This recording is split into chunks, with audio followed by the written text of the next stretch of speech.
Good evening, and welcome to another scintillating episode of Diatribes from the Voice of Doom. Here's your scurrilous and scrupulous host, Voice of Doom.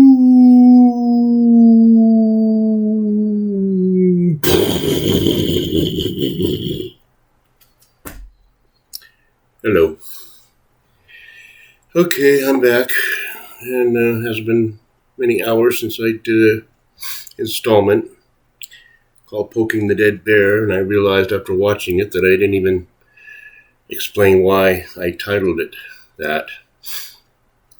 My smart people and stalwart fans will understand the inference I'm making when I say Poking the Dead Bear, but a lot of times I come up with what I think are good titles, and then I forget to kind of explain in the body of my episode what I mean by that. Okay, so I will make this a two-parter because the last one was, I think, pretty good. I can expand on that. Now, let's see. I'll start by saying that on the microcosm front that I went to church yesterday because I knew Max would be there. And I was curious, and I figured I'd go just for old time's sake, see what was going on. And I went down to this charismatic church that's right in the middle of Carson City, and they cater to quite a few of the homeless and have a food wagon and all this. So Max gravitates toward that place, and he is a very devout worshiper who doesn't have the slightest idea what he's doing or how to use it to his benefit. Because he came in at 10 a.m. when the service started, and I could already smell that he'd been drinking all morning. And it was quite an experience. I will say that I doubt if I'll be going back anytime soon, because I realized that to them I would be considered a devilish function. Someone who is well versed in religion or their dogma, but will cast doubts into their mind by asking reasonable questions, and we can't have that. So even though nobody said anything to me, I feel that I basically wouldn't be welcome there. And that's why I have a bit of an advantage on many people, because I was raised as a charismatic Christian, and then I became a Buddhist, and so I know quite a bit about both. And I can make a very reasonable compare and contrast. Whereas most people are stuck in their own dogma and don't want to be swayed by that out of devotion and fear.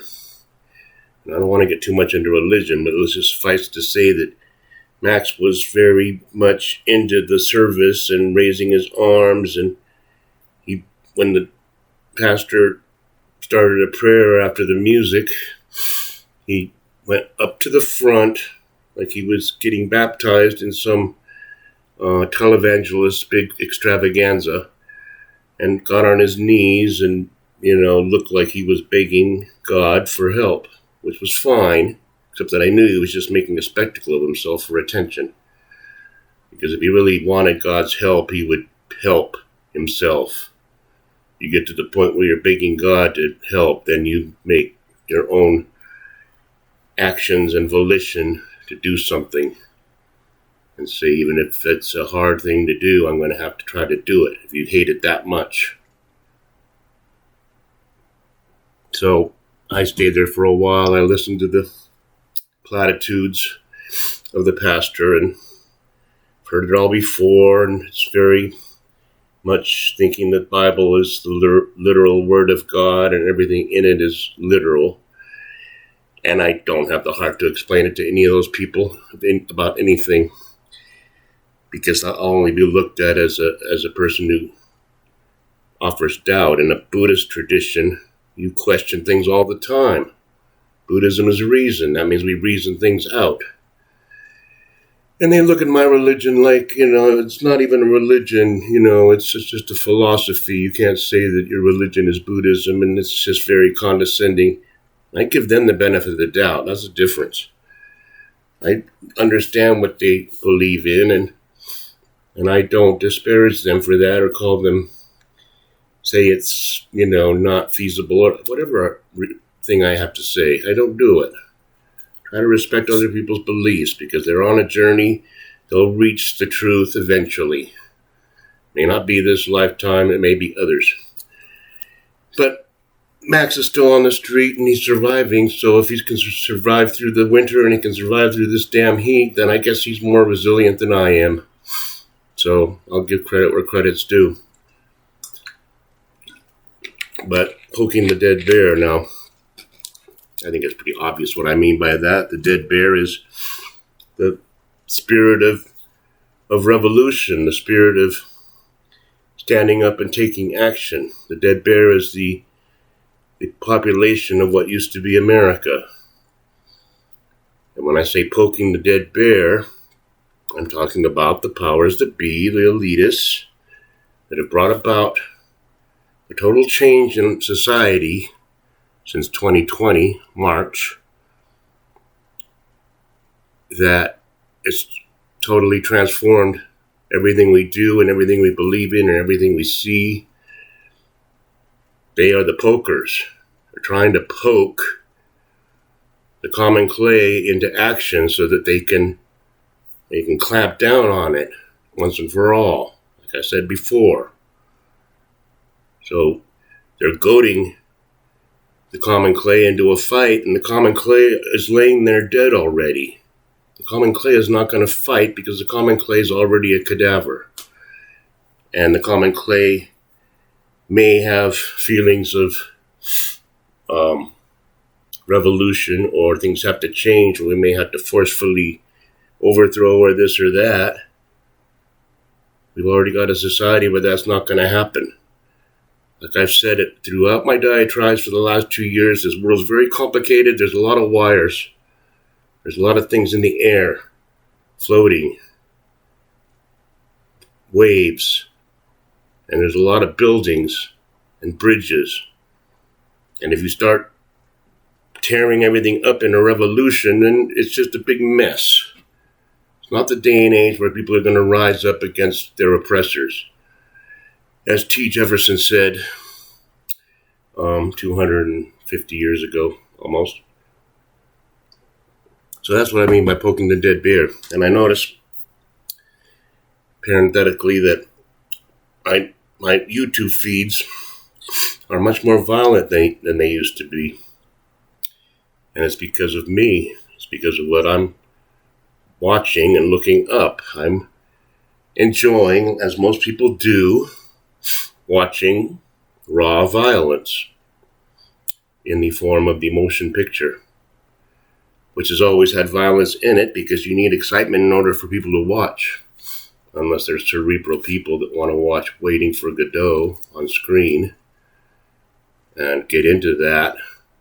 They want to watch gunplay and they want to watch violence and they want to watch, conflict. That's what makes a movie. Conflict resolution. I could go through that. Forget it. Everyone likes when the innocent-looking guy, the guy that looks weak and unassuming, turns around and beats up 5 thugs and leaves them all on the ground. Or when the guy that's, a lone hero and has 2 guns shoots up a cartel or shoots up a Russian gang or shoots up whatever. And they all end up dead, and the guy ends up alive with a couple bullet wounds in his shoulder or his leg. But 20, 30, 40, 50 people have all been shot by him. So we enjoyed watching revenge. When I was a kid, we watched Kung Fu. We enjoyed it because the Shaolin priest would be walking around in the west little towns, not bothering anybody, totally peaceful, and somehow somebody wants to pick a fight with him, and he ends up beating their ass. And people like it. And people like to think that that if they don't have any power to change society, they can at least live vicariously and think about it. What if they just gathered up all those politicians and all those financiers and all those dastardly Soroses and everything and just dragged them into a warehouse and had their way with them? Not a real insurrection, like a real insurrection where there's no coming out of it for you guys. I fantasize about it all the time, and it's not healthy to me. I don't want to think about what I'd like to do to Skinbag or Lizard Man or Petri Dish and parts of his family in my fantasies, because I have to respect life, but then I rationalize with my own insanity and say they're aliens. They're malignant organisms on this planet. You should deal with them as you would bed bugs or anything else that, although they're living beings, you want to eradicate them. And I've had bed bugs, and I hate them. God, I hate them. I don't want to see any alive ever. So that's kind of the existential problems people have as human beings, of trying to have compassion without, and at the same time wanting to destroy certain segments. But I kind of, wanted to wrap that up and explain a little bit on my expostulation last episode about how the powers that be want to provoke a dead bear into action so that they can kill the dead bear once and for all.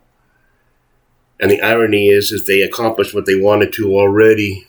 They got more than they could possibly have dreamed of in March of 2020, when they made everybody comply. And if you questioned it, you were shot down, you were extricated, you were censored. If you questioned anything about the common narrative of this is happening and this is what you have to do about it, and anybody that says differently, you are a danger to society. And people complied more than they possibly could have imagined, and they're still complying. And it's like, well, if we can't get people to get mad over us telling them where to stand in line and what to wear, and you can't come into this store, but you can go here, you can't go there. If we can't do it by having the elitists be able to do whatever the hell they want while they lock down the common clay, well, we'll move on. Let's get rid of law and order. That will make them mad enough to rise up, won't it? Let's defund the police, and if we can't defund them, we'll demoralize them. Because we'll make it so that no matter what they do to capture criminals, they will not be prosecuted, the criminals. They might prosecute the police for catching them. Let's demoralize the common clay by allowing rampant looting throughout the country, what used to be. And if you fight back, you will be the criminal. You will be dragged away. So let's allow businesses to be looted over and over and over again. And if you say anything about it, you're a racist. Implying, of course, another subject of country music that brings to attention that what happens in the cities may not happen in small towns because they believe in law and order. And when they show footage of riots, people call it racist. Now, who's the racist? Nobody sees who's under those masks. Everybody knows that. I don't want to get into such obvious crap.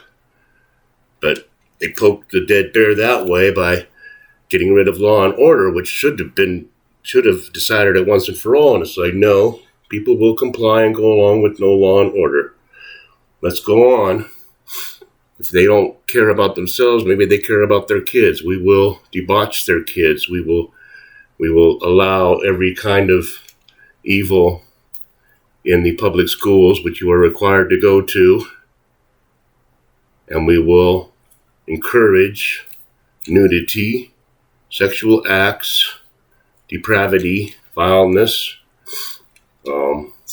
debauchery in the public schools for all the kids to see, because we can't teach them history because that's wrong too. We can't teach them math because that's racist. We can't teach them physics because that's racist. So we'll teach them about racism, and we'll teach them about different sex positions and what you do when you're gay. And you are gay. And if you're not gay, then you're not part of the narrative, and you better get with it. So you see what I'm saying. No matter how far you poke the bear, it's dead. It won't rise up and attack the poker, only to be killed once and for all. It will lay there dead. And that's where we're at right now. So forget about the 24 election. That ain't going to happen. They've done everything they can to provoke the clay into rebellion, and the clay won't do it. So they're just going to have to go along with their master plan of killing 6 billion people. Be done with it. And not worry about an insurrection, because you can't insurrect when you're laying on the ground in a fetal position. So I think I wrapped it up rather well. That's a two-parter that I think will be on the best of doom in my playlist, because I can just tell they're good ones. So, l'chaim, and enjoy the night.